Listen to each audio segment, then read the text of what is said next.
My brothers and sisters, I will now go to 8 reasons. 8 reasons for the increase of wealth and the quality of life. You don't just want wealth, right? You want quality of life as well, don't you?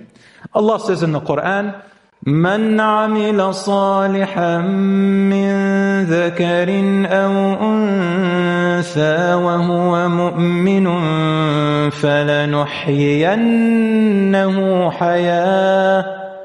فلنحيينه حياة طيبة ولنجزينهم أجرهم بأحسن ما كانوا يعملون.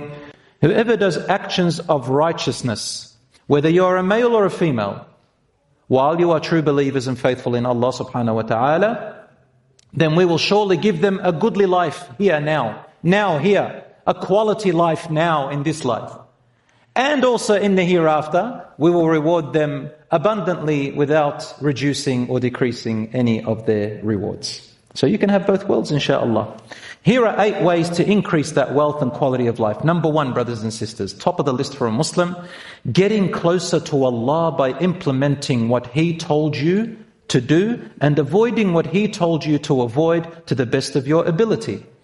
The verse in the Quran which backs this up, or is evident to this, in Surah Al-Talaq, verse 2-3, Allah says, وَمَن يَتَّقِ اللَّهَ يَجْعَل لَّهُ مَخْرَجًا وَيَرْزُقْهُ مِنْ حَيْثُ لَا يَحْتَسِبُ وَمَن يَتَوَكَّلْ عَلَى اللَّهِ فَهُوَ حَسْبُهُ إِنَّ اللَّهَ بَالِغُ أَمْرِهِ قَدْ جَعَلَ اللَّهُ لِكُلِّ شَيْءٍ قَدْرًا.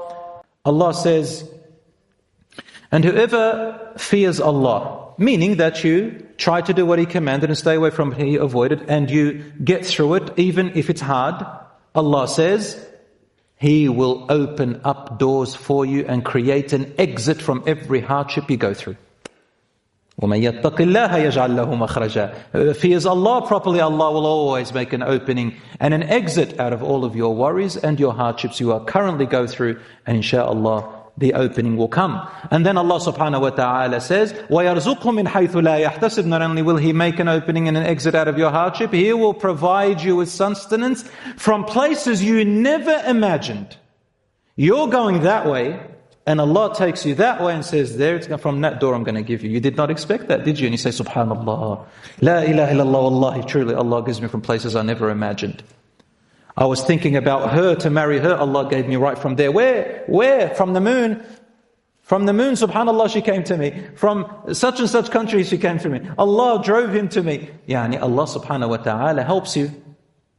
Sometimes the wealth comes from places you never expected. You're going this way, Allah gives you that way. You go for this job, Allah gives you that job. Sometimes you're going this way, Allah brings it from you that way. مَن يَتَّقِ اللَّهَ يَجْعَل لَّهُ. Whoever fears Allah, then Allah will create an opening for them and grant them from places they never imagined. But also remember this, Allah says, and whoever relies truly upon Allah and trusts in Allah and assumes well of Allah, whatever happens to them, they say, I accept the decree and the whatever Allah brought to me, even if it wasn't what I wanted. وَمَن يَتَوَكَّلْ عَلَى اللَّهِ. Who truly relies and trusts in Allah, فَهُوَ حَسْبُهُ.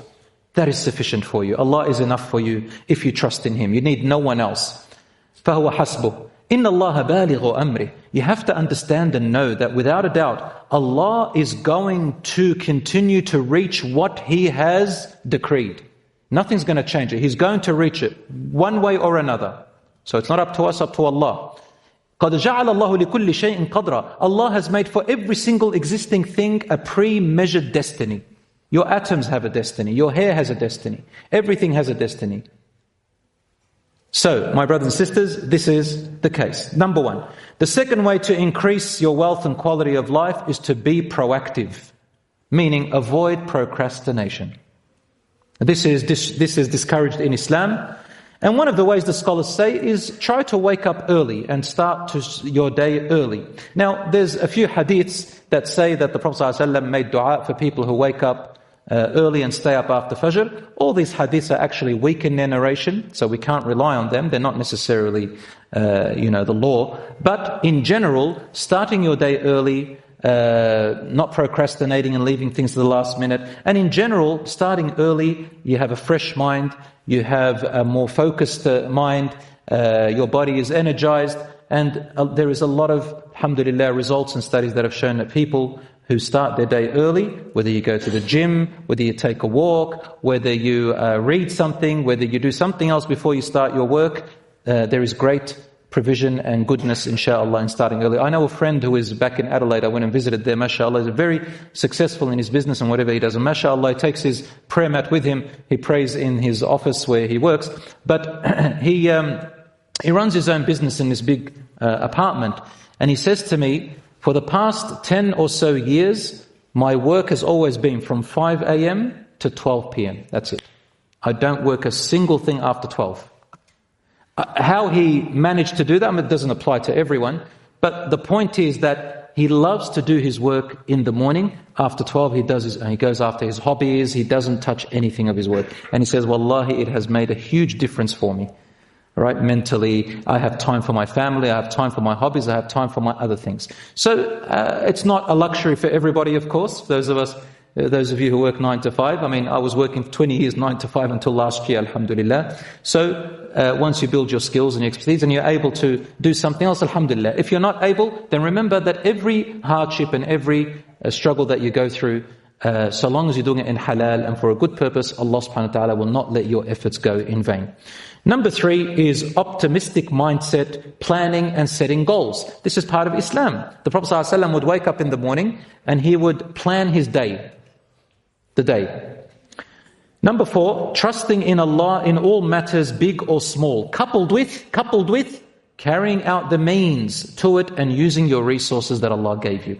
It's haram in Islam to only rely on Allah and not use the means and resources He gave you. This is called asbab. You have to follow the means. You can't just say, I rely and sit where you are. You have to i'qal wa tawakkal, tie your camel and at the same time rely on Allah. Number 5, consistent repentance and repeating istighfar and zikr. Zikr means words of remembrance. Allah subhanahu wa ta'ala says, وَمَنْ أَعْرَضَ عَنْ ذِكْرِ فَإِنَّ لَهُ مَعِيشَةً ضَنْكًا. Whoever avoids and abandons my remembrance, then they will have a restrictive life.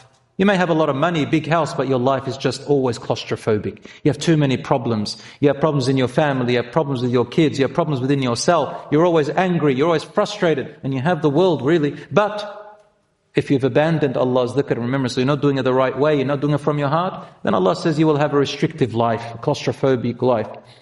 And on the Day of Judgment, they will be gathered blind. Those who avoided Allah's dhikr and remembrance. So istighfar and seeking Allah's forgiveness has a way of opening your sustenance. Number 6, connecting family ties and good relationships with your relatives to the best of your ability, those you are able to connect to.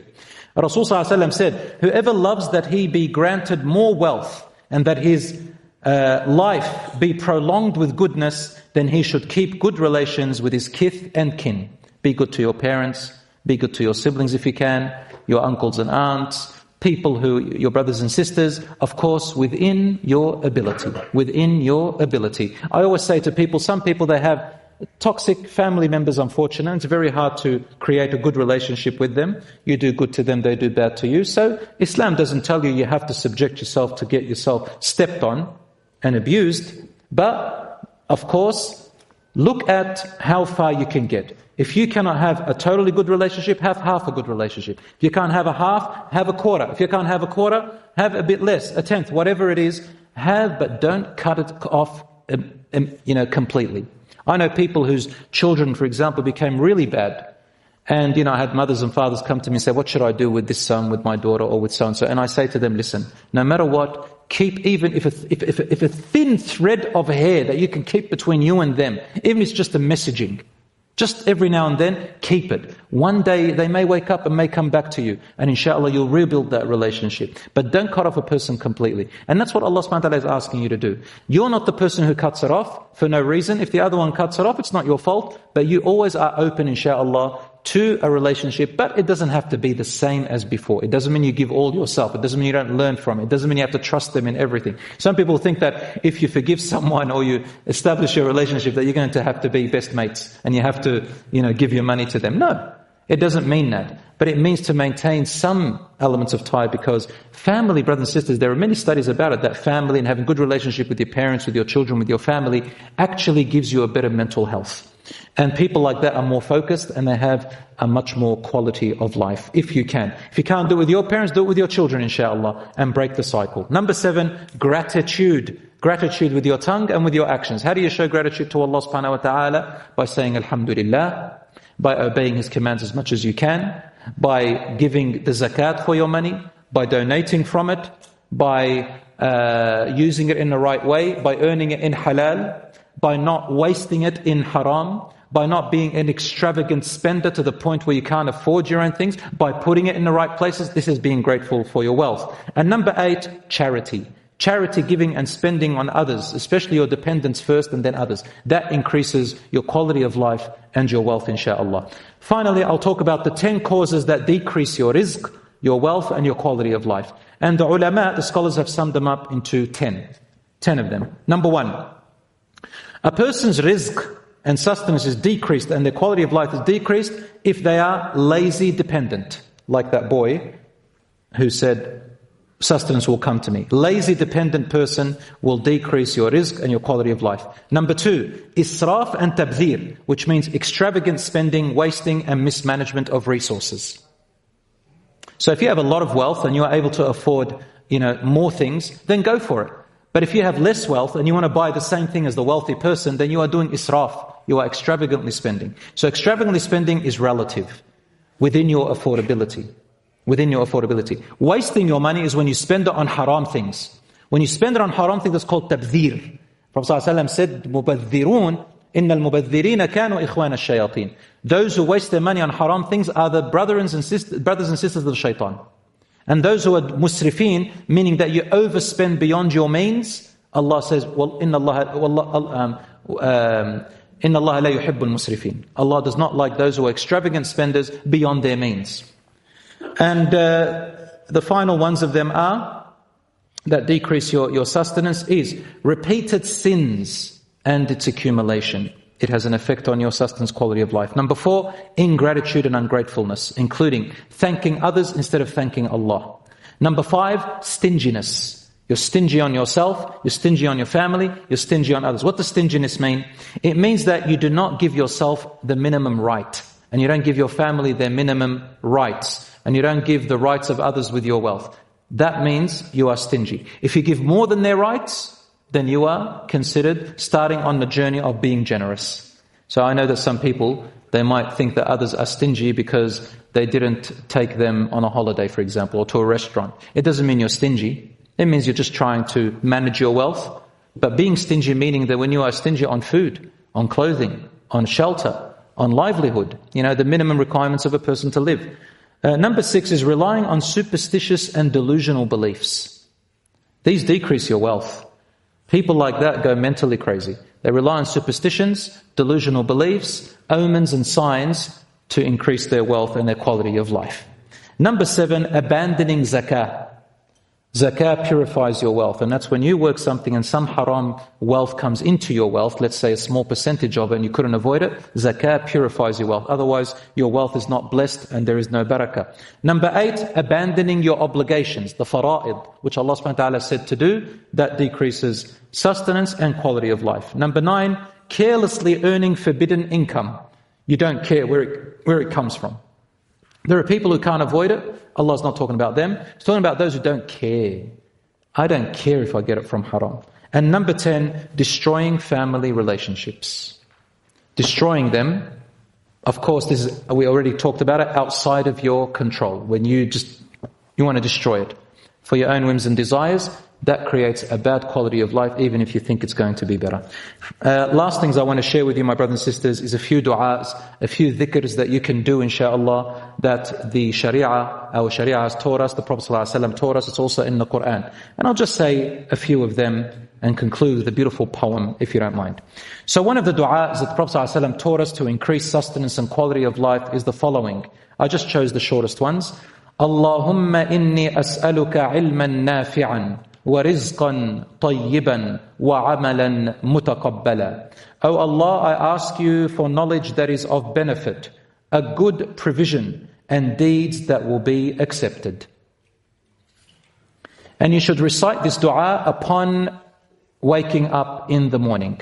Once again, Allahumma inni as'aluka ilman nafi'an wa rizqan tayyiban wa amalan mutaqabbala. The second one is a dua of Yunus alayhi salam to take you out of any difficulty.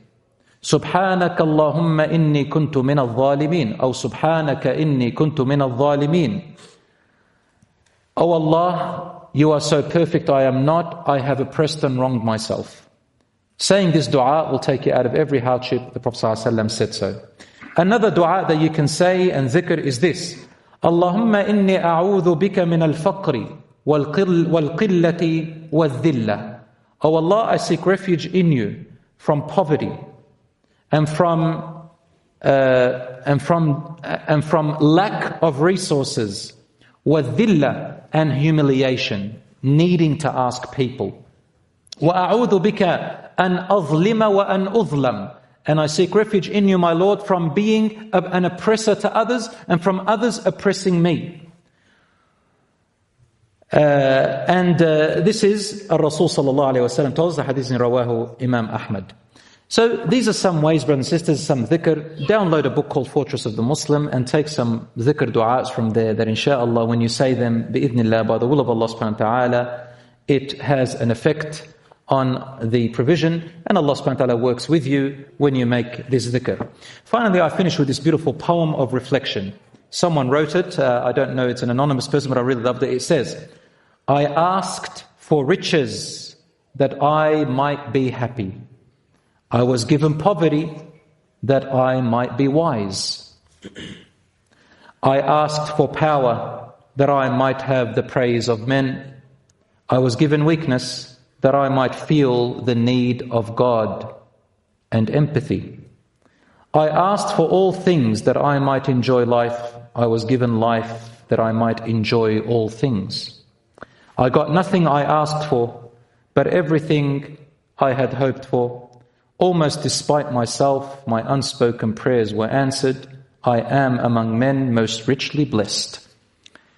In the Quran, every time I saw rizq, there are always four things about it that Allah connects. Number one, rizq is always accompanied with gratitude. You have to be grateful to Allah for the rizq. Number two, that it is accompanied with knowing that you get what you need, not what you want always. Allah gives you what you need for what He wants you to be in this life. Number three, it talks about never letting pursuit of wealth take over your obligations and worship. You stop it, you pray. You don't let it overcome your purpose of life and your worship. And number four, rizq is always attached to charity. Give. And when I say charity, I don't mean just to the poor and through charity organization. Everything you spend to benefit others is called a charity in Islam. Your wife, your husband, your mother, your father, your children, your siblings, your uncles, your aunts, whatever is within your means and abilities, even what you spend on yourself for your sustenance and livelihood is also called sadaqah and infaq, charity. May Allah subhanahu wa ta'ala protect our brothers and sisters in Palestine and everywhere around the world. May Allah subhanahu wa ta'ala guide us to that which is best and forgive our shortcomings. Wa sallallahu ala nabiyyina Muhammad walhamdulillahi rabbil alameen.